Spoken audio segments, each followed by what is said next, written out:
ایک صاحب سے میں نے کہا کہ جناب وہ 2000 ریال لگ گیا تو کیا کرنا ہے؟ کہنے کوئی مسئلہ نہیں، پاسپورٹ نواں بنوا لو، گنجائش ہے، یعنی ہر شے کا حل ہے۔ اور میں نے کہا یار اب عمرہ کرنے جاتے وقت بھی بندہ دھوکہ دے کے جائے، اللہ کے گھر جاتے وقت بھی اس طرح کی حرکت کرے، کیا حال ہو گیا؟ ہر چیز کا لوگوں نے حل نکال لیا، ہر چیز کا لوگوں نے سٹائل بنا لی۔ ایسا نہ کریں، یہ درست نہیں۔ احمد رفو گر کہنے لگا اس طرح سیوں گا کہ پھاڑنے والے کو بھی پتہ نہیں۔ ان کا پیسے لے یار تو سی دے۔ اس نے سی دی، اگلے شام ہی لا کے بچھا دیا گدا۔ تیسرے دن بادشاہ سلامت آئے، آ کے پہلی نظر گدے پہ ڈالی، اس نے بلایا سب ملازمین کو، کہا کس نے سیا ہے؟ کہا جناب کیا ہوا؟ کہا یہ پھٹا ہوا تھا۔ کس نے؟ کہا نہیں پھٹا ہی نہیں۔ وہ کہنے لگے بنو مت، میں خود پھاڑ کے گیا تھا۔ تو بتاؤ صحیح سیا کس نے ہے؟ کہا جناب آپ پھاڑ کے گئے تھے تو بتایا کیوں نہیں؟ فرمانے لگے اسی لیے تو بتایا نہیں تھا کہ تم خود تحقیق کر لو، بلاؤ بتاؤ سیا کس نے۔ تو بلا لیا، احمد رفو گر آ گیا۔ اس کو جب بلا کے سامنے بادشاہ کھڑا کیا، کہا بھئی تو نے سیا ہے؟ کہنے لگا حضور آپ کے سارے ملازم کٹھے ہو کے آئے تھے، میری غلطی کوئی نہیں۔ کہا نہیں یار تو بڑا کاریگر ہے، میں نے اپنے ہاتھ سے پھاڑا تھا پر مجھے بھی نہیں پتا چل رہا کہاں سے پھٹا تھا۔ اچھا یہ بتا یہ تھیلی جو ہے یہ بھی تو نے سی تھی؟ اس نے کہا جی آپ کے خادم کا ہی کارنامہ ہے، وہ فلانے علاقے کے قاضی صاحب آئے تھے، اس میں سے ہیرے نکال کے تو کھوٹے سکے بھرے تھے، تو مجھے بھی تھوڑا سا حصہ ملا تھا۔ محمود نے سارے گواہ بھی اکٹھے کر لیے، ثبوت بھی اکٹھے کر لیے۔ پھر قاضی کو بلایا، پہلے سارے ثبوت اور گواہ کیس حل کر لیا۔ پھر ہمارے ہاں یہ حال ہوتا ہے کہ مدعی 2-3 ہفتے کے بعد خود ہی ہاتھ باندھ جاتا ہے، کہنا تسی میری جان چھڈو، مجرم پھڑو پاوے نہ پڑھو۔ وہ کہتا ہے مجھے معافی دو، میں رہا۔ ظلم ہے نا، ظلم زیادتی ہے کہ جو بیچارہ اتنے سوال مجرم سے نہیں ہوتے جتنے مدعی سے ہوتے ہیں۔ اب یقین کریں اتنے سوالات ہوتے، بیچارہ ہف جاتا ہے۔ یہ طریقہ درست تو نہیں، ایک لٹ گیا اور دوسرا طرح طرح کے سوالوں کے جواب دیتا پھرے بیچارہ۔ سارے ثبوت اکٹھے کر کے قاضی صاحب کو بلایا، تنہائی میں لے جا کے محمود غزنوی نے کہا قاضی صاحب آپ سے غلطی ہو گئی، غریب آدمی تھا، وہ لٹ گیا ہے، اس نے تو بڑی مشکل سے کچھ ہیرے جمع کیے تھے اور اس کی کل کائنات تھی، تو آپ اس کا مال اسے دے دیں، بات ختم۔ قاضی صاحب کہنے لگے آپ مجھ پہ الزام لگا رہے ہیں، سوال ہی نہیں پیدا ہوتا۔ آپ میری داڑھی دیکھیں، آپ میرا اعزاز دیکھیں، دنیا جانتی ہے میں اس کا۔ قاضی صاحب انسان بھول ہی جاتا ہے، بندہ بھول جاتا ہے، غلطی ہوگی، مال نے کہا نہیں سب۔ کہا میں تنہائی میں پوچھ رہا ہوں، میں اس وقت پوچھ رہا ہوں جب دوسرا موجود کوئی نہیں، آج توبہ کر لے، میں کچھ نہیں کہوں گا، تو میری زبان پہ اعتبار کر، تجھے پتا ہے میں جو کہتا ہوں اس پہ عمل بھی کرتا ہوں، باز آ جا۔ پر قاضی نے کہا نہیں میری غلطی کوئی نہیں۔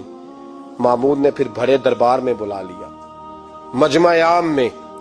مہلت کے دنوں میں جو توبہ کر لے وہ بچ جاتے ہیں، لیکن لوگ رسوائیوں کے دنوں میں پھر واپس لوٹتے ہیں اگلا گھر دیکھ کے، پھر حالات اور طرح کے ہو چکے ہوتے ہیں۔ جب بڑے دربار میں قاضی کو بلایا، بھائی تو مانتا ہے کہ نہیں؟ اس نے کہا نہیں۔ تو کہا بلاؤ احمد رفو گر کو۔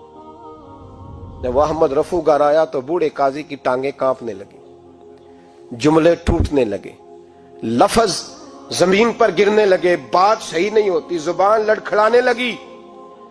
محمود کہنے لگے قاضی میں نے تجھے کہا تھا وہاں مان جا بات، اب بڑے دربار میں بول۔ تو جب قاضی صاحب کی گردن خود بخود جھک گئی تو دنیا سمجھ گئی، کہا نکل جا میرے دربار سے۔ محمود بولے نکل جا، اتنی تجھے عزت دی، اتنی بڑی تنخواہ دی، قاضی بنایا، اور یہ چھوٹی سی رقم کے لیے، تھوڑی سی رقم کے لیے تو بددیانت ہو گیا، چل چلا جا، نکل۔ قاضی دربار سے نکلا تو لوگ لعنتیں برسانے لگے۔ کل جو دکانیں چھوڑ کے سلوٹ کرنے آتے تھے وہ کہنے لگے اس کی عمر دیکھو، اس کے کام دیکھو، دیکھو اس نے کیا کیا۔ گھر گیا، بچے جن کے لیے پاپ کمایا تھا، جنہاں لی تو پاپ کمائے ہن کتھے نہیں ہو تیرے کر دے۔ وہ بچے کہنے لگے ابا جی ہم تو سکول مدرسہ جانے کے قابل نہیں رہے، امید تھی کہ بیوی ساتھ دے گی۔ وہ کہنے لگی میں میکے کیسے جاؤں گی، گلی کی عورتیں طرح طرح کی باتیں بناتی ہیں۔ اور بھائی کامیابیوں کے بڑے سربراہ ہوتے ہیں، کوئی کامیاب ہو جائے تو سارے کہتے ہیں میری سپورٹ سے ہوا ہے، ناکامیاں ہمیشہ یتیم ہوتی ہیں، ناکامیوں کا کوئی سربراہ نہیں ہوتا۔ جب تک تو قاضی تھا تو بڑے بات تھی، ہر بندہ کہتا تھا رشتہ دار ہے، رسوائی ہو گئی تو وہ تیری آنکھ ہو یا سنگ ملامت کی چبھن، کون پہنچا ہے میرے درد کی گہرائی تک، دور شہرت میں تو یاروں نے کیا یاد بہت، ساتھ آیا نہ کوئی کوچے رسوائی تک۔ اور میاں صاحب کہنے لگے ساری عمر ہی آٹا گد ہے، میں لکھاں کیتے نہیں پیڑے، اب وقت آیا ہی تے محمد بخشا کوئی نہیں ہوں بیٹھا نیڑے، حالات ہی بدل گئے۔ قاضی خاموشی سے اندر چلا گیا، اپنی رسوائی سمیٹ کے بستر پہ لیٹا، نہ روٹی کی بھوک لگی، نہ پانی کی پیاس لگی، نہ نیند آئی، ساری رات تڑپتا رہا۔ سویرے گھر والوں نے دروازہ کھولا تو روح پرواز کر گئی تھی، دنیا چھوڑ گیا۔ حضرت ابو النور علیہ رحمہ بولے، فرمانے لگے یاد رکھو کبھی بددیانتی نہ کرنا، کبھی۔ یہ تو محمود غزنوی کی عدالت تھی، قیامت میں رب کریم کی عدالت لگے گی۔ اور فرمایا وہاں تو گواہی دینے والا احمد رفو گر تھا، قیامت میں تو تمہارے اپنے ہاتھ پیر گواہیاں دیں گے، ہمارا اپنا وجود گواہی دے گا۔ اور فرمایا یہاں تو لانتے دنیا دار برساتے تھے، وہاں فرشتے ہوں گے۔ اور قاضی کو تو موت آ گئی تھی، قیامت میں تو دوبارہ موت بھی کوئی نہیں آئے گی، وہاں تو رہنا ہے اور سہنا ہے۔ بددیانتی معاشرے میں، اتنی بددیانتی ہر جگہ۔ اس معاشرے کا بھی کچھ بنے گا جہاں دوائی بھی خالص نہ ملے، جہاں دوائی میں بھی بددیانتی ہو۔ لوگ اپنے بچے کو آکسفورڈ یونیورسٹی میں پڑھانے کے لیے غریبوں کے بچوں کے رگوں میں جو دوائی اتارے وہ بھی 2 نمبر۔ اتنا بڑا بھی کوئی بددیانت معاشرہ ہوتا ہے کہ لوگ یہاں تک دھندا کریں، یہاں تک کہ لوگ لوگوں کی زندگیوں سے کھیل جائیں اور ہمیں احساس تک نہ ہو کہ کوئی مر جائے گا، کوئی ڈوب جائے گا، کیا بنے گا۔ اور جس نے وہ اپنی رجسٹر کی دوائی کی، اس نے 2-4 لاکھ روپیہ لیا اور اس نے یہ نہیں سوچا کتنے انسان میری وجہ سے مریں گے۔